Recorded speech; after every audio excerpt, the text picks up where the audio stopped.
Hello student, welcome to equator academy. मैं कुछ important आपके जीके जनरल नॉलेज के क्वेश्चन लाया हूँ आपके प्रवक्ता एग्जाम के लिए। तैयारी अभी से करनी है, प्रैक्टिस अभी से करनी है, जैसे कि मैंने अपने पिछले वीडियो में आप लोग को बोला था। चलिए, जैसे कि पहला क्वेश्चन आपका है, जो आपका भूपर्टी है, ठीक है, निम्न में किसकी सर्वाधिक जो प्रचुरता है वो पाई जाती है, यानी कि इनमें से कौन सा सबसे ज़्यादा जो है वो आपके भूपर्पटी में पाया जाता है। क्या वो कार्बन है, क्या वो आपका लोहा है, सिलिका है या कैल्शियम है। क्योंकि ध्यान रखिएगा, आपका जो भूगोल है, भूगोल में जो आपका क्या है, भौतिक भूगोल हो गया, आपका फिजिकल ज्योग्राफी जिसको हम लोग कहते हैं, फिजिकल ज्योग्राफी आपका काफ़ी क्वेश्चन आपके आते हैं उससे। चलिए, इसमें बताएंगे आप लोग इसका आंसर क्या हो सकता है।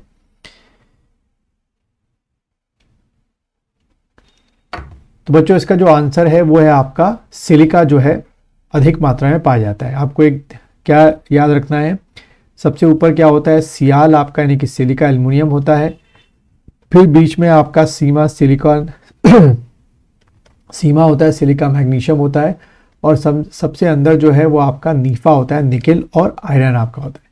तो यही प्रश्न जो है वो आपसे पूछा गया था कि सबसे ऊपर की जो परत होती है उसमें सबसे ज़्यादा जो है वो क्या पाया जाता है। तो भाई सी आंसर क्या हो गया, सिलिका इसका आंसर आपका हो गया। चलिए आगे बढ़ते हैं। दूसरा प्रश्न देखेंगे, भूकंप का कारण जो है इन चारों में से क्या होता है।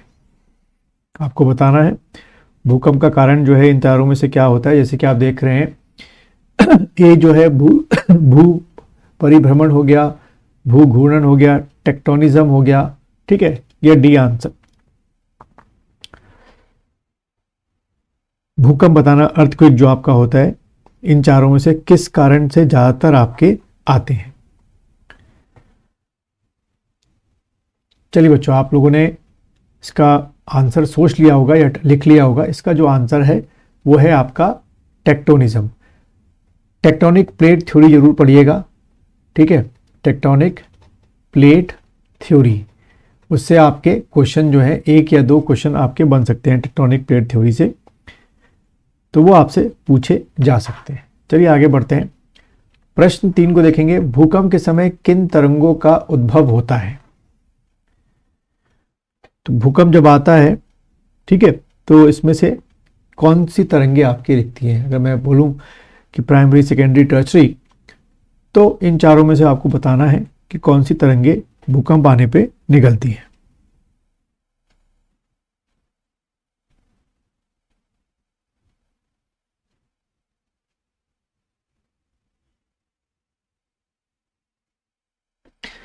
चलिए बच्चों, इसका जो आंसर है कि भूकंप के समय किन तरंगों का उद्भव होता है, तो इसका आंसर है डी, PSL जो तरंगे हैं वो आपकी निकलती हैं। प्रश्न 4 को देखेंगे, भूकंप की तीव्रता जो उसकी इंटेंसिटी होती है का मापन किया जाता है, किस में किया जाता है आपको बताना है। इसमें रिक्टर पैमाने पर या केल्विन पैमाने पर या डेसिबल में या पास्कल में।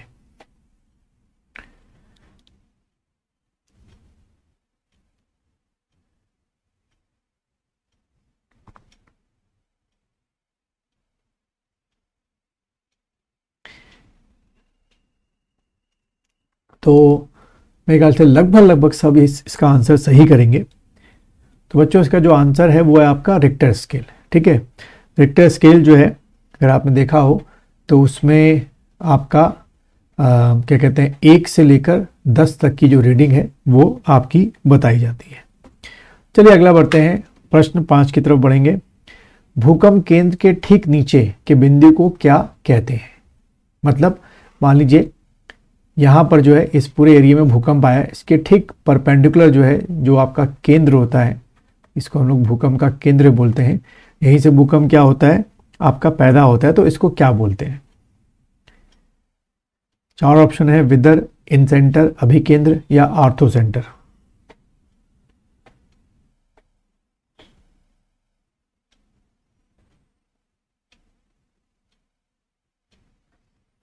चलिए बच्चों, इसमें जो इसका आंसर है बच्चों वो है आपका अभिकेंद्र, ठीक है।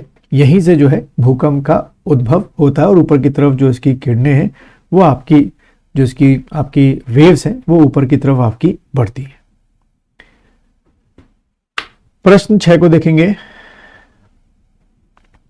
एक ही समय में कंपन करने वाले स्थानों को, ठीक है, जोड़ने वाली रेखाओं की श्रृंखला क्या कहलाती है?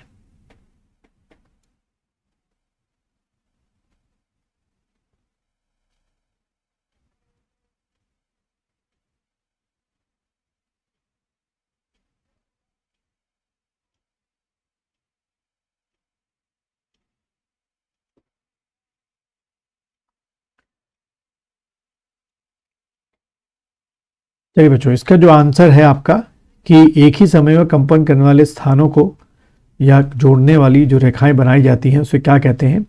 तो उसको बच्चों ए आंसर होगा, सह भूकंपन रेखाएं, कॉसिमल लाइंस जो हैं, कॉसिमल लाइंस कहते हैं आपका।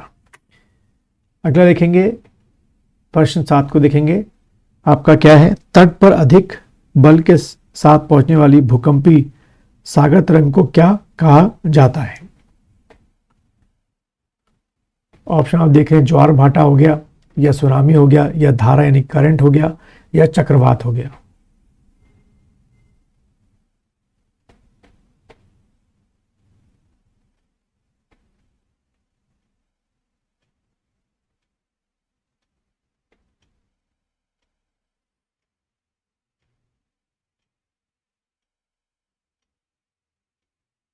चलिए, इसका जो आंसर है बच्चों वो क्या होगा आपका?